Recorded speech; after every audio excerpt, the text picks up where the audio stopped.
Hello there. It's good to be back. Wait, I have some breaking news. This just in, it seems that Jean-Luc Picard's love of hot Earl Grey tea is in fact fake news.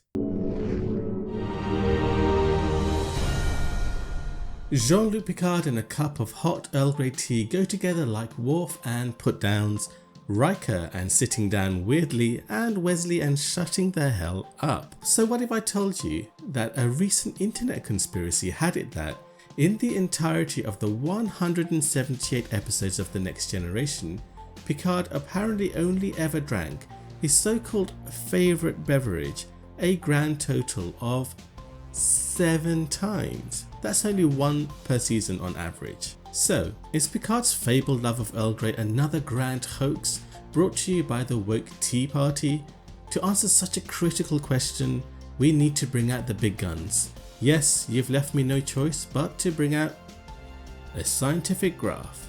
What we see here is a visual representation of the current calculation, as described on the Holy Grail that is Memory Alpha, of an average of 1 Earl Grey tea per season, which is known in scientific circles as the EGTPS scale.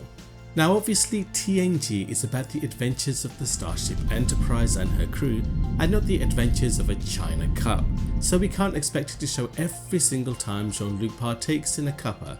Thus, using Bayesian statistics and Cox proportional hazards modelling, I calculated that Picard would actually need to drink a hot cup of Earl Grey tea an average of 2 times per season to disprove the malicious truthers at Memory Alpha. So, in the interest of public service, here is every single time Jean-Luc Picard orders a tea Earl Grey hot across the Next Generation series. Disclaimer. This analysis looked at every single utterance of the words Earl Grey across 7 seasons of the show. It does not include every single time Picard may have been having a cuppa unless the contents were verified as being Earl Grey. It also includes instances where Picard may have offered someone else a cuppa, as one would assume he had one himself too, as well as one instance where he ordered a cup of Earl Grey but gets the plant pot instead. Whether or not he attempted to drink the plant pot is currently unknown, and requests for information sent to Starfleet have been met with stony silence. To find the very first time Picard orders a cup of Earl Grey, we actually have to skip the entire first season of TNG. Yes, the EGTPS sits at an abysmal 0 after 1 season.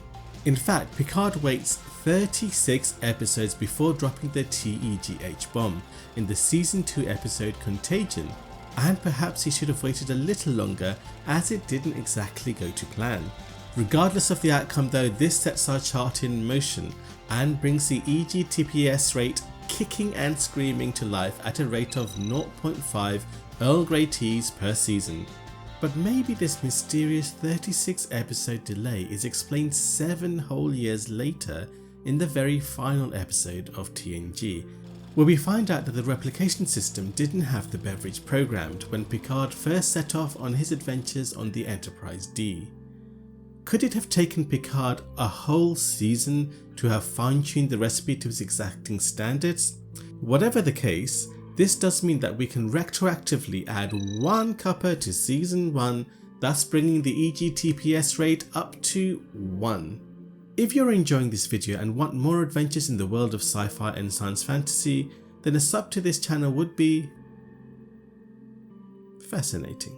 So I'm betting now that he's perfected the recipe in season 2, he'll be having Earl Grey tea left, right and centre, and sure enough, a mere 4 episodes later, Picard pulls rank and makes Data wait while he finally gets a steaming hot cup of an aromatic beverage commonly prepared by pouring hot or boiling water over cured leaves of the Camellia sinensis, an evergreen shrub bush native to East Asia.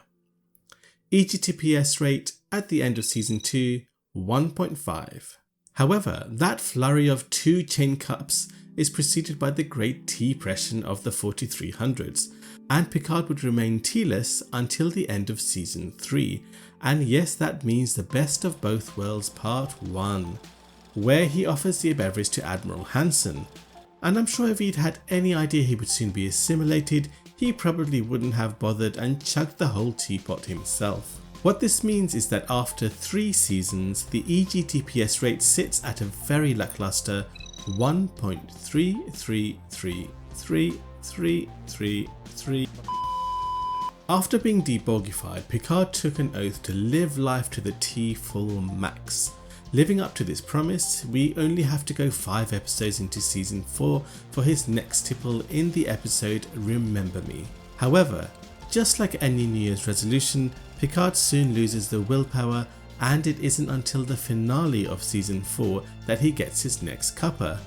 And that's only because of the ever compassionate Lursa, who kindly offers him some Earl Grey while playing the part of the perfect host. So now we can add 2 extra cups by the end of season 4, which is good for the battle but not great for the Earl Grey wars. EGTPS equals 1.5. And talking of perfect hosts, it's the perfect mate who then offers Picard his next cuppa a whole season later. And that is it for season 5. Things are not looking good, with an EGTPS rate a lukewarm, milky, watery 1.4. However, there is a silver lining on our gloomy tea cloud. We've already hit the target of 7 cups of Earl Grey, and that's in the space of a mere 5 seasons. Hardly prolific beverage drinking, but not the Earl Grey pauper Picard was being made out to be. And within 7 episodes of season 6, Picard, or rather Junior Picard, smashes through the Earl Grey barrier with his 8th cuppa in the episode Rascals. But his endless quest for quenching his thirst is stymied by stellar cartography later in the season in the episode Lessons. Damn you, stellar cartography! But they all count, so we add another 2 cuppas to season 6, taking the rate to a slightly higher 1.5. At this stage, it really is looking like an uphill battle for Picard to hit that magical EGTPS rate of 2. Picard needs to slosh back a massive 5 cups of TEGH in his final season. But oh dear, it's not until 20 episodes into season 7 when Picard brings out his finest china in an attempt to butter up Admiral Nechayev, accompanied with watercress sandwiches no less. 2 episodes later, we find Picard getting to know his long lost not son. Most fathers would play some football perhaps, but not our Picard. Instead, he offers Jason a cup of Earl Grey, which Jason refuses, thereby pretty much confirming his status as not being Picard's son.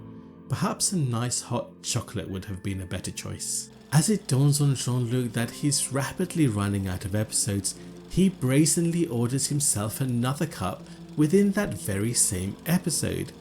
So just 2 more cups needed.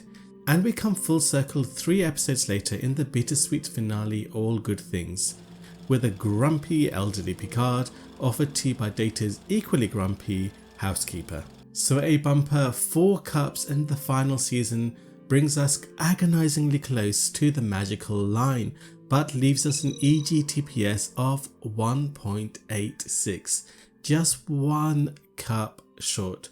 So it pains me to say this, but unfortunately I have to conclude this highly scientific analysis on the bombshell that Jean-Luc Picard's so-called love for Earl Grey tea is actually fake news. Oh, excuse me. Hello? Oh really? Of course.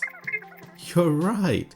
Thank you, Patrick. Ladies and gentlemen, we have some critical piece of new evidence, because I've neglected the TNG films.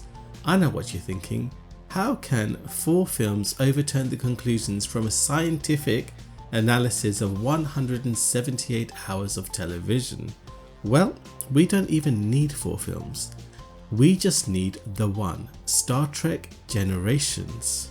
As if there was any doubt that Earl Grey tea is one of the loves of Jean-Luc Picard's life, when he enters the Nexus, which by the way can grant him anything his heart desires, what's the thing his heart desires the most?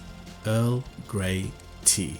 And in a final flourish, Star Trek Nemesis sees Picard parading his hot Earl Grey tea under the nose of coffee-loving Janeway no less. There you go. I'm sure you will agree that that is conclusive proof of Jean-Luc Picard's love for hot Earl Grey tea, May you rest easy with that essential knowledge, and Memory Alpha, you are indeed most welcome. My name is Imon, this is Final Frontier, please say hello in the comments. Peace.